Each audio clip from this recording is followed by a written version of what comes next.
Hey, I'm Nikhil, a full-time undergraduate student at BITS Pilani, Goa, trying to build a software startup at the site from my hostel room. A few months ago, I posted a vlog about how and what we are working on and then disappeared.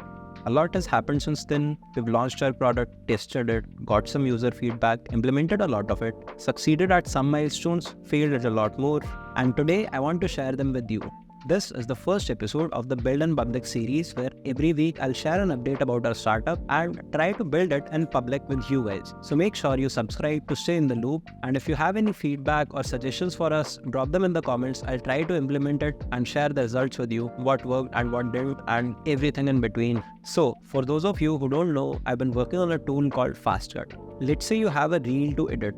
Now, Fastcut can edit that reel for you in just one click. So basically, it adds animated captions to your reels along with B-rolls, transitions, and emojis to make them more engaging and increase retention on your videos. We launched Fastcut back in December of 2023, and it's been close to 3 months since then. We have gotten some users, taken their feedback, implemented it, shipped again and again and again. The past 3 months have been a lot of shipping new features and fixing a lot of the pre-existing bugs. But we have paid no attention to the other side of the coin, which is marketing of the product. We've built quite a lot, but we've not yet focused too heavily on the marketing side of things, which is where I feel we are lacking right now. And I'll talk about that in detail in just a few moments.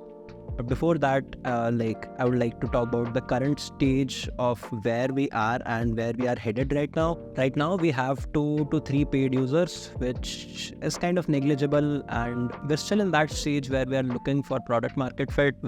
So when we launched the product on 3rd of December, we ranked number 4 on Product Hunt, which got us close to 5 to 6,000 page impressions. A lot of those impressions converted into signups for our websites, and we got 4 paid users in the first month. 2 of them churned later on, and we got another one later. Plus, we got some people inside of our Discord community as well, which I'm ashamed to admit, but it's kind of dead. And the reason behind why the Discord is dead or why we did not get the number of users that we predicted we will get is the lack of marketing. That is essentially what I will be working on from now on. The past 3 months have been a lot of shipping, and now it's time. I think we're already late in terms of starting the marketing side of things.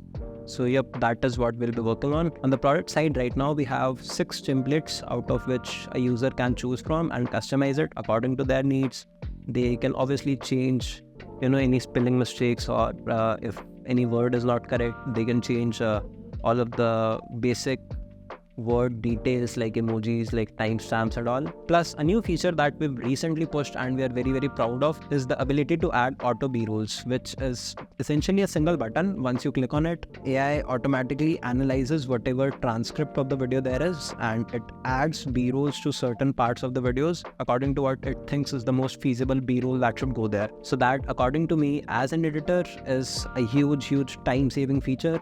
Oh, and by the way, something a lot of you guys might not know is that I also run a video editing agency on the side, which is MediaGrow. Before that, I was freelancing as a video editor for like 6 to 7 months. So whenever I'm looking at Fastcut, I don't just see it from a founder's perspective. I see it also from an editor's perspective. So that has led me to think about it in terms of whether I would have purchased a subscription of my own product had I been using it as an editor. And that's an interesting question to think about, because I cannot say yes to that question for sure yet. I feel although the product is good, it does save you time, but I think the pain of integrating another tool, like the benefit of integrating another tool into your workflow as an editor, that has to overcome a certain delta. Which is, if someone has a usual workflow of editing a video in, let's say, Premiere Pro, even if my tool adds some value to their life, before trying to integrate it into their work, this tool has to provide enough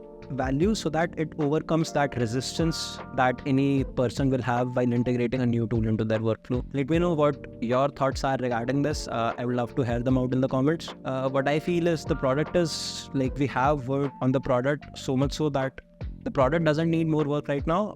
If we try to get it in the hands of new users, that will actually give us a much higher return on our time. By the way, coming to the marketing side of things, Wait, before jumping to the marketing side of things, the numbers don't mean anything right now, but just to be transparent with you guys, till now we have generated close to 10,000 rupees in revenue from Fastcut. We've invested a lot more money than that. We've invested almost 20,000 till now in this thing. So yeah, we are not profitable yet, but it's not like we are making big losses also. Plus, this indie SaaS development industry, the industry nature is such that you cannot incur huge losses in this, unless of course you decide to spend ridiculous amount of money on ads and influencer collabs and whatnot. And that is also something that I have slightly thought about, whether or not to get into the race of raising venture money for this, so that we can have money to spend on marketing and all. But I feel like this is a product that does not need much investment right now. What it needs is, this is a product that has huge potential and it can definitely grow organically. And if we actually execute on the marketing side of things. So till now, the channels through which we've been acquiring new users are A, Twitter. We have got most of our users, I would say, they're either from Twitter, or B, which is product directories. So we've listed our product on a lot of these AI SaaS tools directories, from where we've actually gotten a lot of organic traffic. And the third one is LinkedIn. So me and my co-founder Harsh, we write LinkedIn posts about our product. We mention it at a lot of places. So from there, a lot of people actually discover our product and they come to our website and all. Those three mostly cover 99% of the users that visit our website. Remaining 1% is just me sharing the website in my personal circles of video editors and content creators and all. Plus the initial spike of users that we got during our product launch.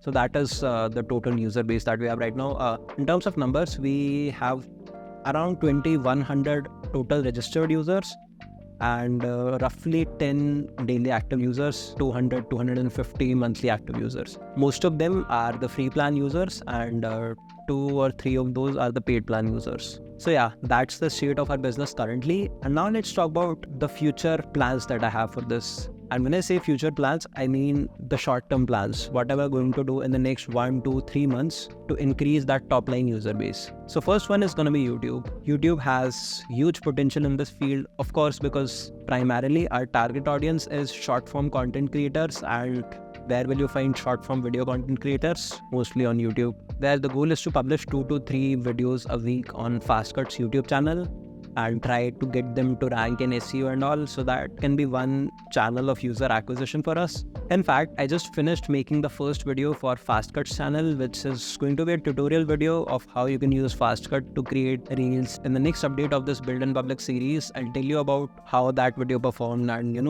whatever was the outcome of the decisions that we took, the execution that we did numerically, as well as how we should proceed looking on the data. The second thing that we'll be trying is cold outreach. We will try to use LinkedIn, Twitter, Instagram, all of these tools to cold outreach to content creators who regularly create short-form content on their socials. I'm not sure how effective this method would be, but there is only one way to find out. And the third method that we're going to try this week, which is a bit of a long-term game that we are wanting to enter into, is we'll try to publish some articles so that we get organic traffic through SEO. This wraps up all that I've got to say today. I'll meet you next week with another update on how we performed this week and whatever our future plans would be. And yeah, thanks for watching.